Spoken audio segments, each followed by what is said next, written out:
Happy Sunday, everyone. Bright and early. Well, I guess not too early, but happy morning. We're getting to the start of our Sundays with some professional wrestling. I know Justin started his Sunday very early with a post show for TripleMania, and we're going to chat a little bit about that. I know you dove deep in with Corey earlier this morning around midnight, but welcome to the Quick Count, people. Your favorite wrestling podcast portion on Sundays. Justin, how you doing today? A little tired, a little tired after last night, but if anyone that's tuning in right now, I see the number going up steadily. If any of you were with Corey and I late last night, I think we got off around 1:15 in the morning. So we broke down for probably like an hour. Wow, I can't talk. Hour-ish. There we go. That's what I was trying to say. Yeah, just tired. Just took my son for a walk. He's napping now, so here we are. We are about to break down TripleMania some more, maybe a little SmackDown, and we're here. We're living it. Yeah, let's get into it. I didn't get to see your guys' show last night. I was karaokeing my ass off with some friends for a friend's birthday, but I was keeping tabs on TripleMania. I do want to talk about the main event, the end of it, still, AAA champion, mega champion. What did you think of that decision? Hijo del Vikingo got booed pretty much the whole time. And they gave, the Ray treatment, the aka Rock treatment to Roman back at the Royal Rumble in Philly. And it didn't work, obviously. And when you have heels like El Grande Americano and Dominic, who are on fire right now in Mexico, to not take advantage of that, to me is kind of crazy. I guess they're trying to keep him on a pedestal and be the face of AAA right now, and they're not going the route they're doing with TNA, which was weird to me because I feel like TNA can have their guys really hoist their brand at this moment. I mean, Trick's a freaking stunner star, so I don't hate it, but to me, Dominic, we spoke about this before, would have been the easiest choice. And even El Grande Americano and I mentioned it on Thursday, they had, some extra El Grandes come out, El Grande Petitos, people were calling them.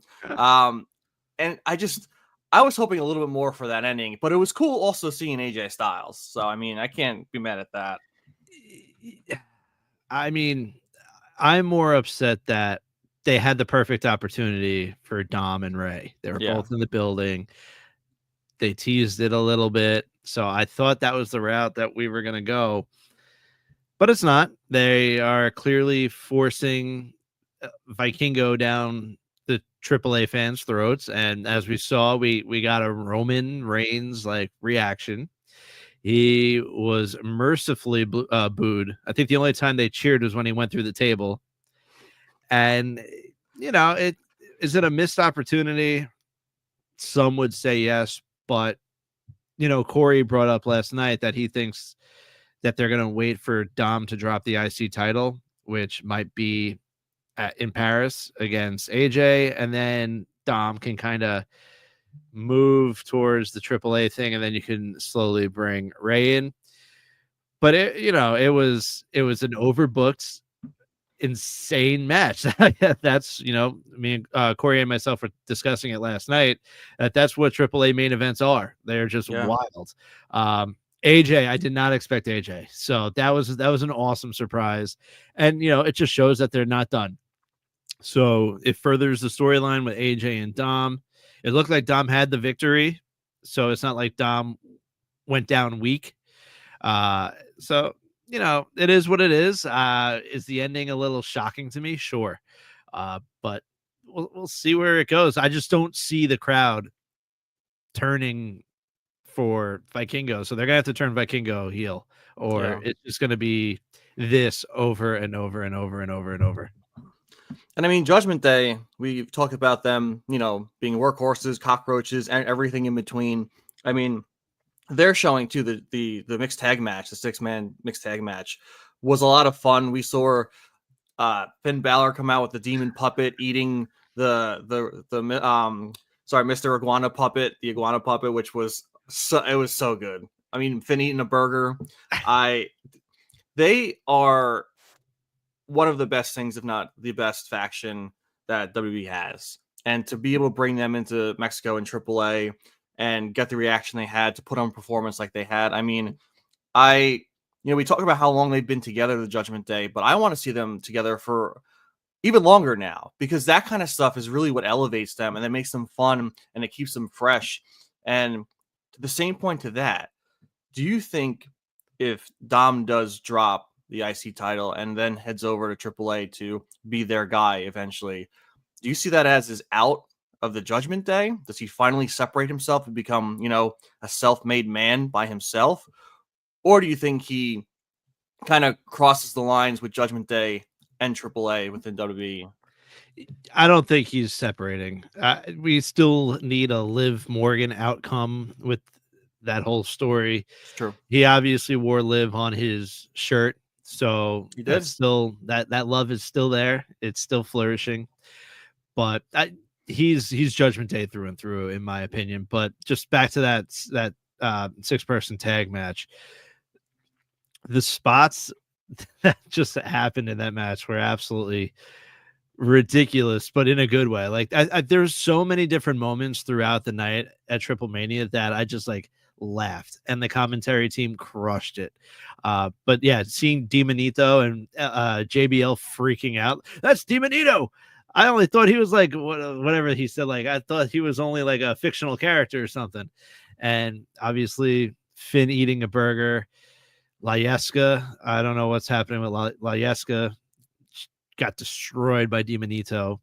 Yeah. I can't believe WWE is trying to charge $100 for a Demonito doll. It's insanity. That price is absolutely insane. Hey, people are gonna buy it. They probably have freaking 1,000+ orders on that thing right now as we're speaking. But and also I want to talk about moments. Almost and Microman, that played out so good. I didn't know if Almost was billed for that off the get-go, if he was just a surprise entrant for that. But it was cool seeing him back, especially under the WWE umbrella, and even showcasing him to win that cup. So that was really cool. We saw Otis in there as well.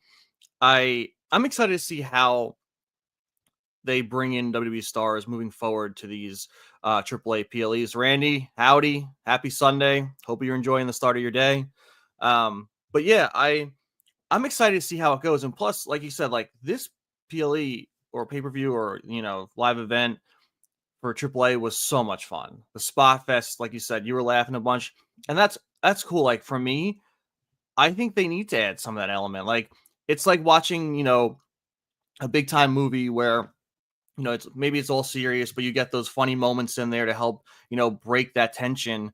And that's what I felt like. It was like a fresh breath of air when watching that, especially when I could doing karaoke. But it was cool to have those funny moments, those funny breaks, but also have those high intensity moments that they had as well. So I think they did a freaking tremendous job from what I saw, and I can't wait for the next one. I hope they put all these on YouTube moving forward. So if they do, I'm gonna be watching every single one.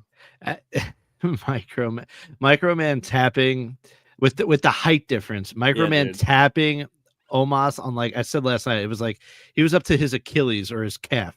So he's just tapping his calf. Omos turns around, looking around, doesn't see him. There's just the picture of him looking up and Omos looking down. Unbelievable. It was picture perfect. And then Otis, we had the surprise of Otis. Microman pinned Otis to eliminate Otis. It was just so much fun, man. It was absolutely so much fun. Yeah, it really was. So I want to go from the fun moment of this segment of this pod and go to a little sour subject for me that I kind of always bring up, and I be the Debbie Downer of this, but the SmackDown tag division. Now we have Mello Miz making their entrance in. They've been teaming for a while, but not full-blown SmackDown tag team division. And they knock off Fraxium. And now they're going to fight the Motor City Machine Guns, which, if they beat them, what are we doing? What is the point? We have the Wyatt Six as the champions. We have the MFTs, who are most likely going to be, or if not, are the number one contenders for the tag team champions.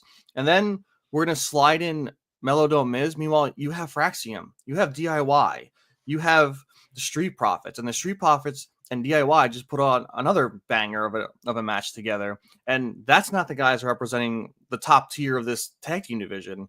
Like, what is this decision making? Like, maybe I need to be a little more patient, but to me, when you have this star-studded lineup on SmackDown, just bring these teams over to Raw and do it there because they need the help. I don't get it. With Melo and Miz, the tension's already there. So I don't know if this is going to last long. Clearly, they got the win over Fraxium. Weird decision, but I think it might have needed to be done to get to where they're going. You saw the Miz steal the pin. Melo didn't look all that happy. You saw them backstage. They were kind of, Melo's like, what's going on here? Why'd you do that? So I think eventually that leads to those two against each other. If it doesn't, and now they're like in the title picture, it gets crowded. It gets really, really crowded. And Corey and I discussed also this morning, like the Raw division, they're just not, there's nothing there for them storyline wise. And there's really no one. I mean, there's teams, but it's just not nearly the caliber as the SmackDown roster. Yep. So just seeing Melo and Miz back at it together, I think this is only going to be short-lived, truthfully. I do hope so, because for me, we saw maybe a tease, maybe foreshadowing after SummerSlam between the Street Profits. They went their separate ways, but here they are, taking the dub over DIY. And there didn't seem to be any kind of miscommunication between them. They were all fired up, ready to go. So there's always a possibility where they can, backtrack and be like, you know what, we can tease the tension, but then they, persevere through it. So that's why I'm not fully sold. Once I see like the full blown break between Miz and Melo, I'll be happy. Especially because Melo, wanted a U.S. title shot, and the Miz is like, we're going to go after the tag team title. So I do hope Melo gets the push for the U.S. title. I think he deserves it. He needs it. I mean, the man is a star, especially if you just let him work. So I'm ready for it. I want the man to be by himself, be a mainstay on SmackDown, show up every week, put on good promos, put on good matches, hold the championship, and go from there. I don't know. Do you think they're trying to make him face, I guess, with this Miz feud? I mean, that's the way it seems. Miz is obviously still his arrogant, cocky self. But it's also like Melo's like, oh, that should have been my moment. Like, if you weren't a heel, that would have been like, oh, we won. Like, yeah, awesome. Like, I don't need to complain or bitch or anything. But Melo still wants the spotlight. So exactly, it's like I don't know. Right now, they're still obviously both got the heel tendencies. But if there's anyone that's gonna flip, it does seem like it's Melo, and then it would be a face Melo, heel Miz, and then obviously the way that any storyline with the Miz has been going is it'll put Melo over. Yeah, and I just hope they do that in the right way, because I can't remember the last time Melo was face, and I hope his character can transition well onto that side of the realm. So I guess we'll see.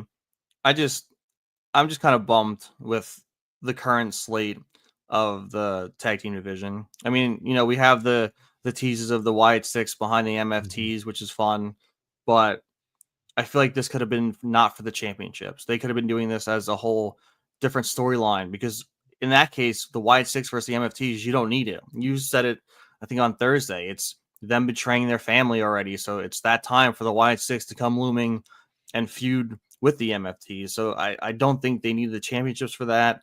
I don't think they need to hold the tag team division hostage. They could have had this faction feud going on while either DIY, Fraxium, Motor City Machine Guns, or Street Profits were the champions. So I don't know. I'm just bummed. We'll see what happens. I'll keep a more positive outlook on this division, but I think it's going to be a little bit before one of the teams that I think should be at the top of that division takes that crown. Well, so let me ask you, if clearly you had the Wyatt Six kind of stalking the MFTs from afar. Obviously, Wyatt Six are the current tag team champions, it doesn't make sense to me for the MFTs to defeat them and become the new. So if that is a feud, if that's something that happens at a PLE, then the Wyatt Six will continue to be champions, in my opinion. Which team do you think is the team to go over the Wyatt Six? And is it a team that actually shows good, or like is there still like background to it? Clearly the MFTs have betrayed family. They don't deserve to win. Is it going to be a team that like, that just shows that they're good people? Is that where you think the story's going? That's where I would like it to go, because at the end of the day, I would love to be Praxium, because we saw some tension with them on NXT. They persevered through that. They're still putting on a clinic on SmackDown, and you can make it the story where it's like, okay, these two, regardless of the differences they've had, the bumps in the road they've hit, they stuck together. They're trying to be the best tag team in the WWE, and there you go. They stayed true to each other. They didn't turn on each other. They've had each other's backs. They've been, I don't know if it's the longest reigning NXT championship. I for tag team champions. I don't remember, but they've had a huge run, and I mean their star power and their ability in the ring should just prove it elsewise. Yeah, it's just I'm trying to think, like, is it Motor City Machine Guns again? Is it Street Profits again? Clearly, Street Profits just got a victory over DIY on SmackDown. They seem to be rolling again. There were teases of a breakup there, but it looks like they're going to be doing quite all right.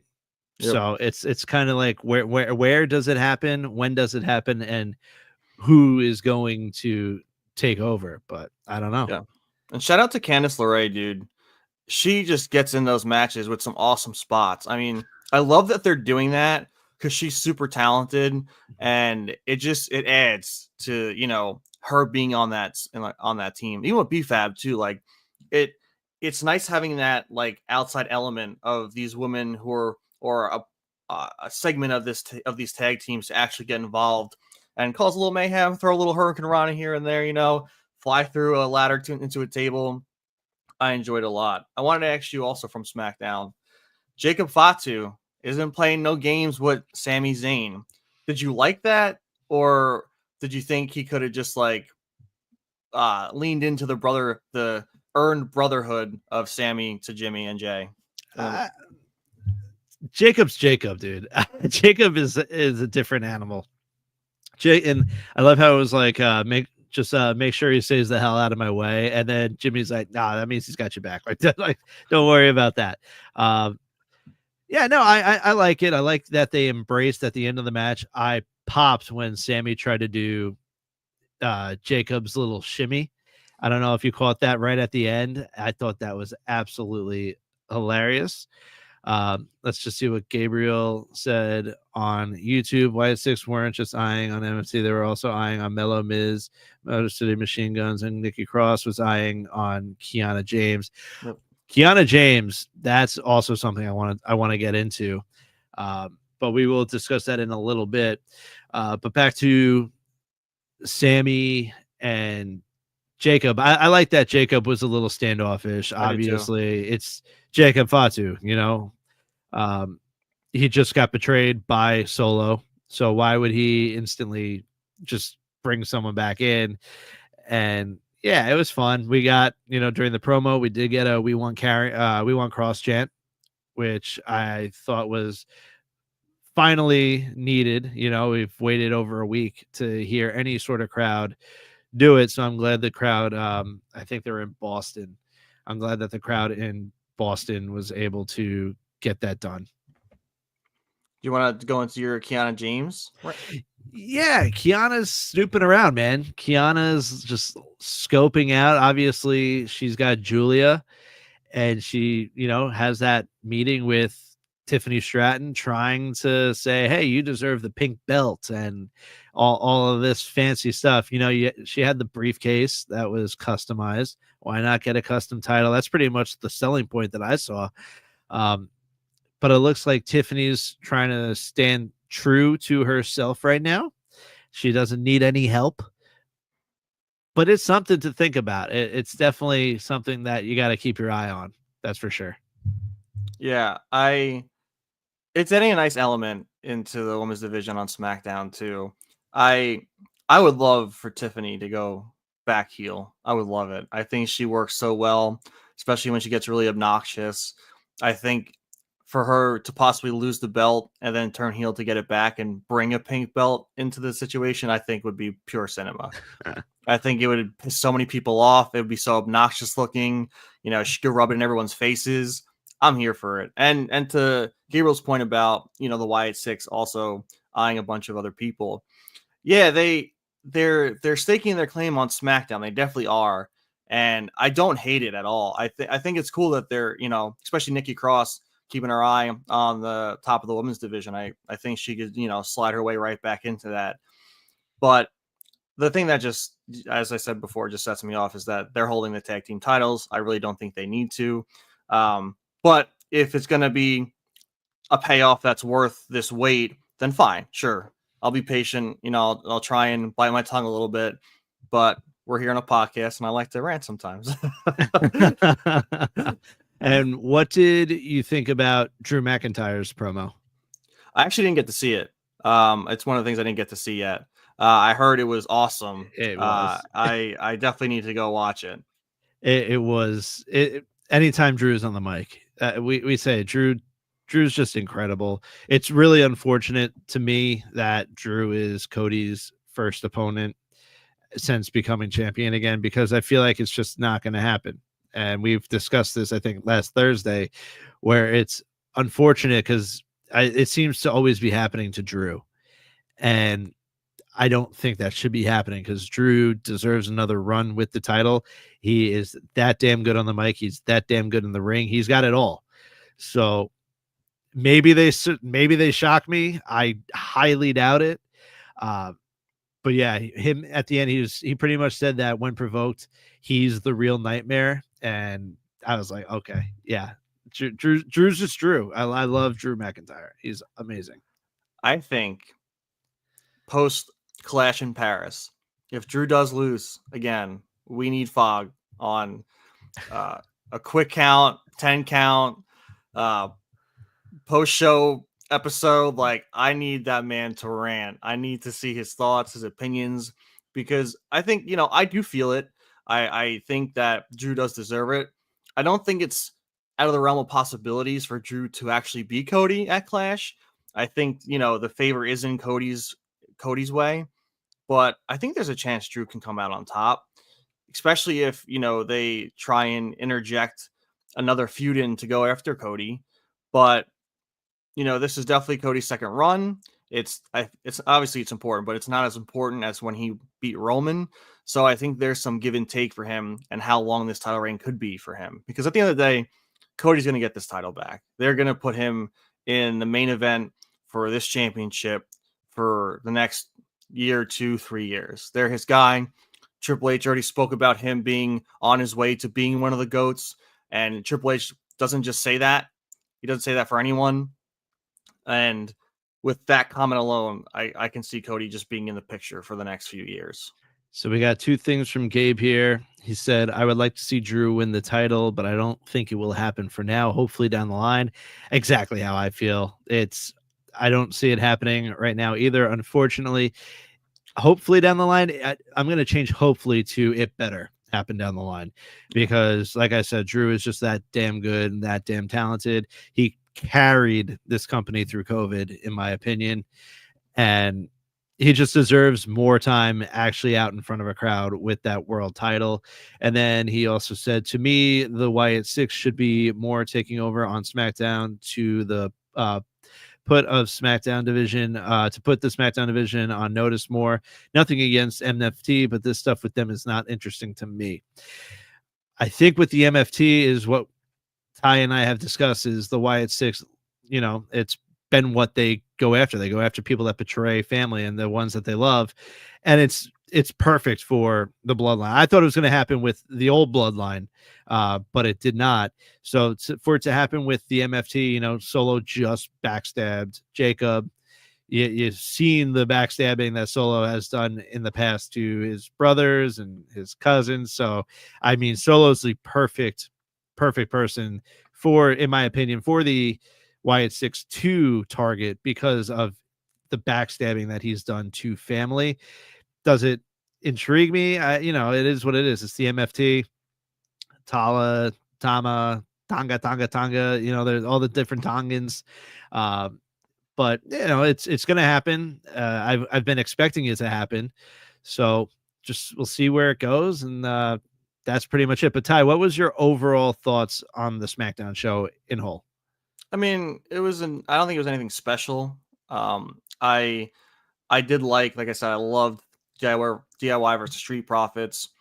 I thought the main event was good. With Sammy, Jimmy, and Jacob versus the MFTs. But overall, I do like the little subtle hints of the Wyatt Six, but it could have been a little bit more. I mean, if I would have watched Drew's promo, probably would have boosted it a bit higher for me. But it kind of was like an okay episode. Like I could have missed it and been fine. Yeah, it was a little lackluster for me. I'm not gonna lie. It was a little lackluster. Then people on the interwebs went, "Oh, we got a new national day. Zach, happy National Pineapple Juice Day." I might have to go find some pineapple juice. I don't know. But back to what I was saying is a lot of people all of a sudden saw the photos of Paul Levesque and Stephanie on vacationing in Greece or whatever. And everyone's like, well, this is why. I think it was actually Vince Russo. He said, I am done with WWE. He's out vacationing, taking his time, and this show was awful. You don't see Tony Khan taking any days off. I'm done with WWE, and I'm going to watch AEW from here on out. Vince Russo. I mean, let's be realistic. The man deserves time. The man deserves time off. Yeah, everyone deserves time off. When he's working, he works 24/7. He works 7 days a week. 7 days a week. He deserves a freaking vacation. If people can't step up to the plate and make good shows without him, I mean, that just shows that he's too valuable. They'll never get rid of him, and they got a huge problem if he goes away. So those are three things they got to look into if Triple H can't take a vacation. I mean, I think that's freaking crazy. Also, I think because Zach likes to do these national days, which I love, I might have to try and catch him one day and bring something on this pod, hide in the background. So when he pops up a national day, I'm going to have it ready in here. Like that's what's going to happen. The issue with that is I think every single day is a few different national days. There's like you might need like 10 different items and just have them on your desk and just wait for whichever one Zach decides to say and be like, I got it. Let's see what Gabe says real quick. And shout out to Gabe. Gabe is a great follow on X. He's a great dude. Vince Russo, that dude is a clown. And we got the thing they need to do is have better writers for SmackDown. And thank God it's not 3 hours anymore. That's all I'm really gonna say on that is thank God it's not 3 hours anymore, because if they had to put on an extra hour on that show, I don't know what we would have seen. But we are closing up. We are coming to the 30-minute mark here on the quick counts. Ty, do you want to say anything before I pull up just what I want to pull up? No, I just wanted to shout out Randy, Gabe, Zach for getting in the conversation. Appreciate the comments. We appreciate you guys talking with us. If you're watching and just, browsing or listening to us, we would love for you guys to join in the conversation with us because we love the insight from you guys. We love seeing your opinions. And it's a great conversation with you guys as well. So don't ever feel afraid to comment. We love chatting with you guys. So keep that up. Absolutely. And as you can see, I finally pulled it up. It is our official 10 count logo tee on ProWrestlingTees.com. You can go get it now. Mine is coming in the mail, so I cannot wait to, hopefully it'll be here by Thursday. So I'll be rocking it for our 10 count episode. But yeah, if you want to support the show, you can go over to ProWrestlingTees.com and purchase an official 10 count logo tee. Still working on the quick count shirt. I still keep getting denied, so I gotta figure that one out. And if anyone has any shirt ideas or knows how to make shirts that won't get denied by Pro Wrestling Tees, reach out to me, reach out to Ty, and we're definitely looking to add some merch to the shop. But with that said, it is time to ring that bell,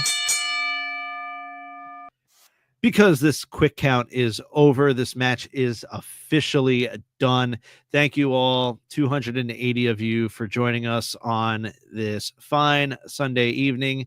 It is afternoon. It's now 12 o'clock in the afternoon. I don't know why I said evening, but thank you all so much. If you want to go follow me on X, it's at jstar02. Ty, you are at TLP_maximum on Twitter. And then if you want to go, obviously follow our podcast socials, top left corner at the 10 Count Pod on all socials.